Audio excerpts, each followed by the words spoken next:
シネマチックな映像を撮りたいビデオグラファーでアナモロフィックレンズに憧れてる人、これはね多いんじゃないですかね。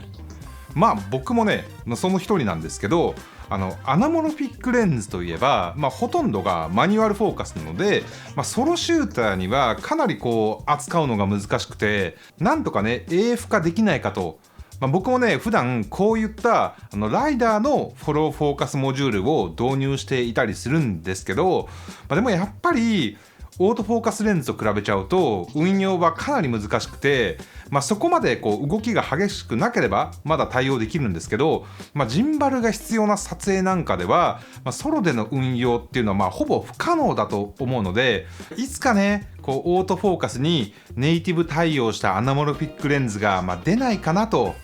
夢見てたんですけれども、なんとですね種類からそんな夢のような、オートフォーカス対応のアナモロフィックレンズが、登場したということで、今日はですねこの、20mm と 40mm のアナモロフィックレンズのレビューをねやっていきたいなというふうに思います。というわけでまずはねいつも通りスペックからなんですけれども、このレンズはですねスーパー 35mm 対応の、圧縮率が 1.33 倍のアナモロフィックレンズで、現在はこのね 20mm とこっちの 40mm がラインナップされていて、どちらも最大絞りは T1.8 となってます。で重量はこっちの 20mm の方が 480g で 40mm の方が 614g となっていて、スーパー 35mm 用のレンズとしては普通かなというふうに思います。40mm の方が、レンズはね少し長いんですけれども、ギアの位置はこの 20mm と 40mm しっかり揃っていて、フィルター径は 77mm となってます。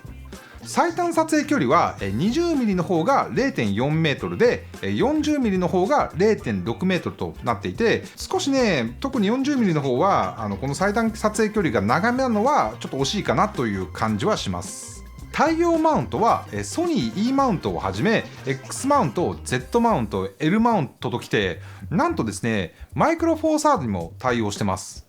そしてアナモロフィックレンズといえばねこの横に伸びる、特徴的なフレアなんですけれども、青い光が横に伸びる、ブルーフレアと自然でナチュラルなナチュラルフレアの2種類がラインナップされてます。で価格はねこの 20mm、40mm ともに約11万4000円と、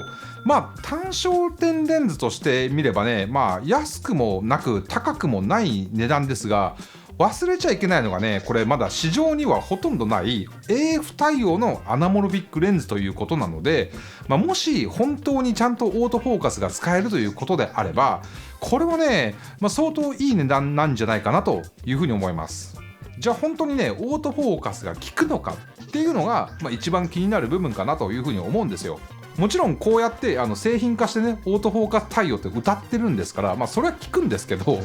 問題はそれが本当に使えるレベルかどうかですよ。正直ね僕は使うまではねぶっちゃけかなり懐疑的でしたよ。これまで、アナモロフィックレンズでオートフォーカス対応っていうものは、ほとんどなかったっていうのには、やっぱり何かしら技術的なハードルがあったからだと思うんですけど、精度がいまいちだったり、肝心なね瞳 AF とか、タッチトラッキングとか、そういった機能には非対応とかっていうことであれば、それはもう肩透かしもいいところなので、しっかりこれがね、実践投入できるレベルなのか、そのあたりも一通りテストをしてみたので、しっかりとねお伝えしていきたいなというふうに思います。じゃあまずはこの 20mm からなんですけど、タッチトラッキングを使って手前と奥、交互にねピントを合わせてみたんですが、どうですか？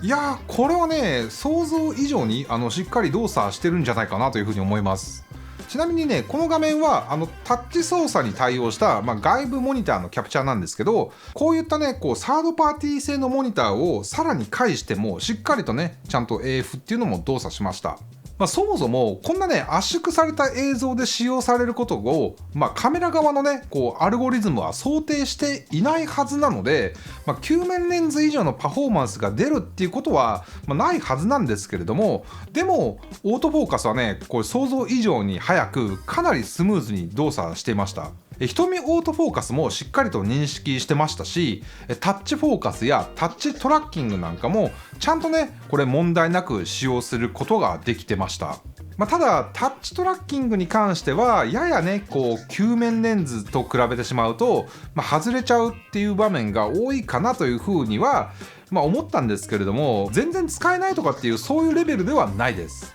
いやーこれはねもうアナモロフィックレンズのもう革命と言っていいかなというふうに思いますよ、ガチで。シネマチックな映像を撮るアマチュアや、セミプロ、または僕みたいなこうフリーランスの人であれば、誰しもね、映画とか、予算規模の多いこうコマーシャル映像でよく見るような、独特のこう映りっていうのはもう本当憧れていたと思うんですけど、それがこんなね手軽に使えちゃうっていうのは、いやこれちょっと感動っすね。でちなみにねソニーの 35mm のG マスターレンズ、これともちょっとねオートフォーカス比較してみたんですけど、全然遜色ないレベルと言っていいんじゃないかなというふうにね思います。写りに関してはこれどっちのレンズも、開放で中心はそこそこシャープなんですけど、端に行くほどやっぱりね甘くなる傾向にはあるんですけれども、このレンズに関して言うとね、だからなんだよっていう感じかなとは思います。ただこう写りに関して、キャラクターではちょっと済まされない部分として気になる、一つは、やっぱりね Y 極周差なんですけど、20mm ではちょっと、糸巻き型っぽい感じは出てくるんですけれども、でもこれは全然十分にね補正できるレベルかなと思います。で 40mm の方はというと、こっちはねパッと見ほとんど気にならないレベルかなと思いました。実はねこのレンズスーパー 35mm 用っていう風には謳ってはいるんですけれども、実際にはねフルサイズでも、一応使おうと思えば使えて、そこまでね蹴られずに、撮影することができちゃいます。もちろんねメーカー推奨ではないので、この APS-C の範囲の外に関しては20mm では特にねがっつり歪んできちゃうんですけれども、 40mm の方だったら背景によっては一応使えなかないかなっていう感じでした。そしてもう一つ、写りで気になるのがやっぱりアナモルフィックレンズといえば独特の楕円形の玉ボケかなというふうに思うんですけれども、